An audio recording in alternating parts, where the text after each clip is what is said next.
Hello friend, welcome to my YouTube channel. आज की video में मैं आपके लिए railway NTPC group D exam के लिए टॉप 30 प्रश्न लेकर आया हूं, जो आपकी परीक्षाओं के लिए बहुत ही इंपॉर्टेंट हैं। सारे सिलेक्टेड प्रश्न हैं और ये वीडियो का पार्ट नंबर 18 है। ठीक है, यदि आप 1 से 17 तक का वीडियो नहीं देखे हैं तो हमारे वीडियो की डिस्क्रिप्शन में जाकर आप वहां से देख सकते हैं। ठीक है, इसमें जितने प्रश्न आए सारे इंपॉर्टेंट प्रश्न और सिलेक्टेड प्रश्न है, वही क्वेश्चन आ गया है जो बार बार एग्जाम में पूछे जाते हैं।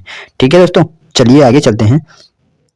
सबसे पहले इलेक्ट्रॉन के आवेश का निर्धारण किसने किया था, बताइए। फ्रेंड, यदि क्वेश्चन का आंसर पता हो तो आप कमेंट बॉक्स में जरूर दीजिएगा और अंत में बताइएगा कि आपके कितने प्रश्नों का उत्तर सही हुआ। इस तरह से आपका मॉक टेस्ट भी पूरा हो जाएगा। ठीक है, चलिए बताइए। तो राइट आंसर है जे थॉमसन।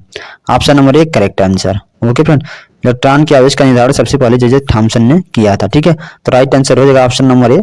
चलिए इसके की पॉइंट देख लेते हैं, आपको इसका जानकारी मिल जाएगी। इलेक्ट्रॉन की खोज अंग्रेज भौतिक वैज्ञानिक जे थॉमसन ने साल 1897 में की थी। उन्होंने कैथोड किरणों के गुणों पर अध्ययन करके इलेक्ट्रॉन की खोज की थी। ठीक है, तो आप इन सभी पॉइंटों को याद रखिएगा, वेरी वेरी इंपॉर्टेंट है आपकी परीक्षाओं की दृष्टि से। ओके फ्रेंड, चलिए नेक्स्ट। हाइड्रोजन के रेडियो सक्रिय समस्थानिक को क्या कहते हैं, बताइए। फ्रेंड, यदि वीडियो अच्छी लगे तो लाइक शेयर सब्सक्राइब करना ना भूलिएगा। चलिए बताइए, रेडियो सक्रिय समस्थानिक को क्या कहते हैं। तो राइट आंसर है ट्राइटियम, या इसे ट्रिटियम भी बोला जाता है, कहीं कहीं इसको ट्रिटियम भी बोला जाता है। ठीक है, तो option number D correct answer हो जाएगा।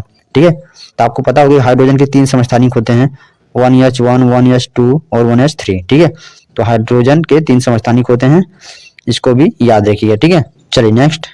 पोलोनियम में समस्थानिकों की संख्या होती है, कितनी होती है फ्रेंड, बताइए। तो राइट आंसर हो जाएगा इसका 27। ठीक है फ्रेंड, मैं वीडियो फास्ट लेकर चलूंगा। ठीक है, किस युद्ध में जीतने के उपरांत बाबर ने खजाने का मुंह अमीरों, सगे संबंधियों आदि के लिए खोल दिए और इस उदारता के लिए उसे कलंदर की उपाधि दी गई। चलिए बताइए। राइट आंसर है खानवा का युद्ध। ठीक है, तो option number B correct answer. यहाँ पर नीचे दिया गया है कुछ की पॉइंट में, चलिए देख लेते हैं। यह युद्ध 17 मार्च 1527 ईस्वी को बाबर और मेवाड़ के राणा सांगा के बीच लड़ा गया और बाबर की जीत हुई थी। ठीक है, इस जीत के कारण ही उन्होंने अपने सगे संबंधियों के लिए खजाने का मुंह खोल दिया था बाबर ने। ठीक है, इस उदारता के लिए बाबर को कलंदर की उपाधि दी गई। ठीक है, तो आप इन सभी पॉइंटों को नोट कीजिएगा, बहुत ही इंपॉर्टेंट है आपकी परीक्षाओं के लिए। ठीक है, प्रसिद्ध मुस्लिम शासिका चांद बीबी जिसने बरार को अकबर को सौंपा, निम्नलिखित में से किस राज्य से संबंधित थी, बताइए। चांद बीबी जो थी वो किस राज्य से संबंधित थी, आपको ये क्वेश्चन का आंसर बताना है। तो राइट आंसर अहमदनगर। ठीक है, option number C correct answer. Okay friend, चलिए नेक्स्ट। मुगल प्रशासन व्यवस्था में मनसबदारी प्रणाली को किसने प्रारंभ किया था, बताइए। मनसबदारी प्रणाली को किसने प्रारंभ किया था।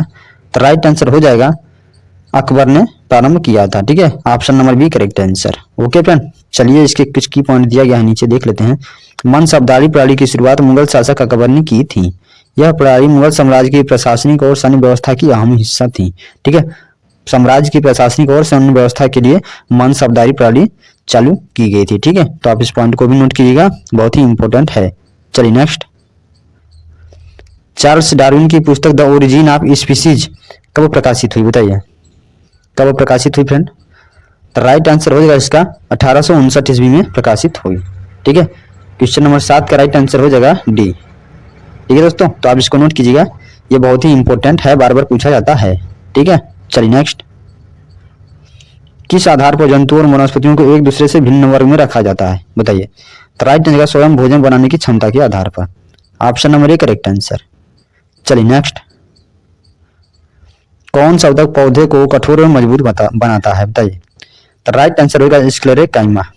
स्क्लेरेकाइमा के द्वारा ही पौधे कठोर और मजबूत बनते हैं। ठीक है, तो option number C correct answer. चलिए इसके की पॉइंट देख लेते हैं, यहाँ पर दिया गया है। स्क्लेरेकाइमा ऊतक पौधे को कठोर और मजबूत बनाता है। यह एक अस्थायी ऊतक है। इसकी कोशिकाएं लंबी, पतली और मृत होती हैं। इसकी भित्ति लिग्निन के कारण मोटी होती हैं। ठीक है, तो आप इन सभी पॉइंटों को नोट कीजिएगा, बहुत ही इंपॉर्टेंट है। चलिए नेक्स्ट।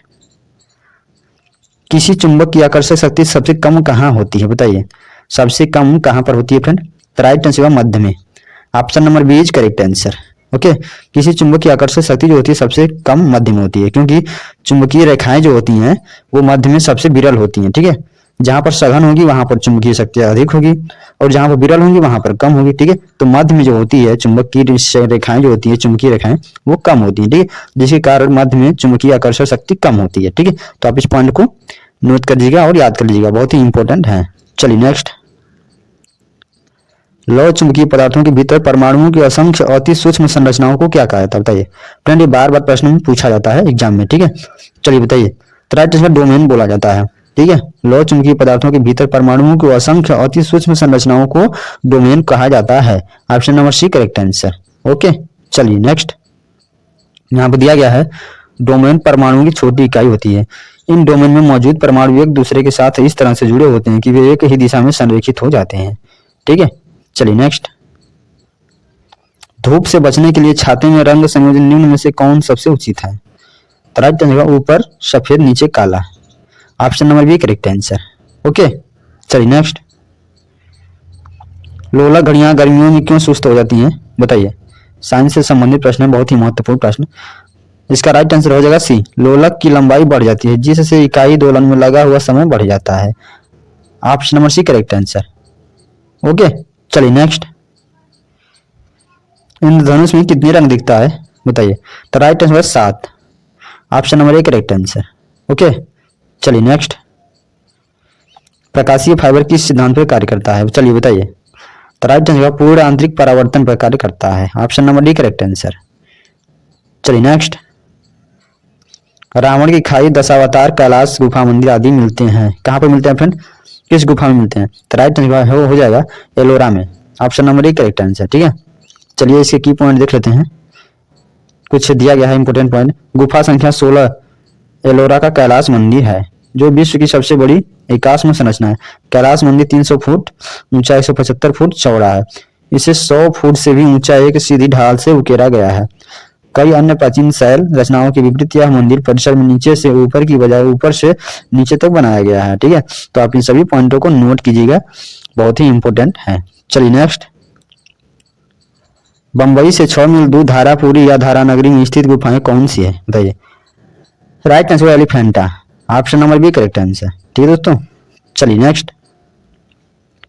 गजनी का वह प्रथम शासक कौन था जो खलीफाओं से सुल्तान की उपाधि धारण ग्रहण कर सुल्तान कहलाने वाला प्रथम शासक बना? बताइए। तो right answer Mohammad Ghaznavi. Option number B correct answer. ठीक है, चलिए नेक्स्ट। महमूद गजनवी के सभी आक्रमणों 1000 से 1026 के बीच में सर्वाधिक महत्वपूर्ण आक्रमण कौन था? बताइए, कौन सा था? चलिए बताइए। तो राइट आंसर सोमनाथ मंदिर का आक्रमण सबसे प्रसिद्ध है। Option number C correct answer. ये भी प्रश्न बहुत इंपॉर्टेंट है, बार बार एग्जाम में पूछा जाता है। ठीक है, चलिए नेक्स्ट। उत्तर भारत की प्रथम मुस्लिम महिला शासक, दिल्ली पर राज करने वाली प्रथम महिला शासक थी? बताइए, कौन थी फ्रेंड? तो right answer Razia Sultan. Option number A correct answer. ठीक है, और रजिया सुल्तान किसकी बेटी थी? तो इल्तुतमिश की बेटी थी। ठीक है, इल्तुतमिश की बेटी थी रजिया सुल्तान। ठीक है, तो आप इस पॉइंट को नोट कीजिए। चलिए नेक्स्ट। दिल्ली के प्रथम सुल्तान कौन थे जिन्होंने दक्षिण भारत को पराजित करने का प्रयास किया था? दक्षिण भारत को पराजित करने का प्रयास किया था, कौन था? तो right answer Alauddin Khilji. Option number C correct answer. ठीक है दोस्तों, चलिए नेक्स्ट। कदम्ब राज्य की स्थापना मयूर शर्मन ने की थी, उसने अपनी राजधानी किसे बनाई थी? बताइए। तो राइट आंसर हो जाएगा बैजंती या बनवासी को बनाई थी। Option number C correct answer. Okay दोस्तों, चलिए नेक्स्ट। पनामा नहर के उत्तरी सिरे पर कौन सा पतन स्थित है? बताइए। वेरी इंपॉर्टेंट प्रश्न है, बार बार एग्जाम में ये भी पूछा जाता है। चलिए बताइए। तो राइट आंसर कोलोन। ठीक है, तो option number B correct answer. चलिए कुछ इंपॉर्टेंट की देख लेते हैं इसके। यहाँ पर दिया गया है पनामा नहर के उत्तरी छोर पर कोलोन शहर और बंदरगाह स्थित है। ठीक है, यह नहर अटलांटिक महासागर और प्रशांत महासागर को जोड़ती है। ठीक है दोस्तों, चलिए नेक्स्ट। पनामा नहर के दक्षिणी सिरे पर कौन सा पतन स्थित है? तो राइट आंसर पोर्ट पनामा। ठीक है, तो option number A correct answer. चलिए नेक्स्ट। निम्न में से किस यौगिक में हाइड्रोजन बंध विद्यमान है? बताइए। तो राइट आंसर हाइड्रोजन फ्लोराइड में हाइड्रोजन बंध विद्यमान है। ठीक है, तो option number A correct answer. चलिए हाइड्रोजन बंध के अन्य उदाहरण देख लेते हैं। इसमें से भी प्रश्न पूछे जाते हैं। पानी, ammonia, hydrogen fluoride, alcohol, phenol, ester acid, amine जैसे यौगिकों में हाइड्रोजन बंध होता है। इसके अलावा डीएनए और प्रोटीन जैसे बायोमॉलिक्यूल में भी हाइड्रोजन बंध होता है। ठीक है, तो आप इस सभी पॉइंटों को याद कीजिए, बहुत ही इंपॉर्टेंट है आपकी परीक्षाओं की दृष्टि से। चलिए नेक्स्ट। किस तापमान पर जल घनत्व अधिकतम होता है? बताइए। 4 डिग्री सेल्सियस पर। Option number D correct answer. चलिए नेक्स्ट। अंतर्राष्ट्रीय तिथि रेखा को और किस नाम से जाना जाता है? बताइए। तो राइट आंसर हो जाएगा 180 डिग्री डेसांटर के नाम से भी जाना जाता है। Option number D correct answer. Okay friend, चलिए नेक्स्ट। अंतर्राष्ट्रीय तिथि रेखा का निर्धारण किस वर्ष किया गया? चलिए बताइए। तो राइट आंसर 1884 ईस्वी में किया गया। Option number C correct answer. Next. कमरे में रखे हुए रेफ्रिजरेटर के दरवाजे खुले छोड़ दिए जाते हैं तो क्या होगा? कमरा धीरे धीरे गर्म हो जाएगा। Option number C correct answer. Next, शीतकाल में कपड़े हम गर्म रखते हैं क्यों रखते हैं फ्रेंड? क्योंकि शरीर की ऊष्मा को बाहर जाने से रोकते हैं। ठीक है, तो option number D correct answer. Okay friend, इसमें 30 प्रश्न दिया गया था। आप कमेंट करके बताइएगा कि आपके कितने प्रश्नों का उत्तर सही हुआ है। ठीक है, तो आज की वीडियो बस इतना ही।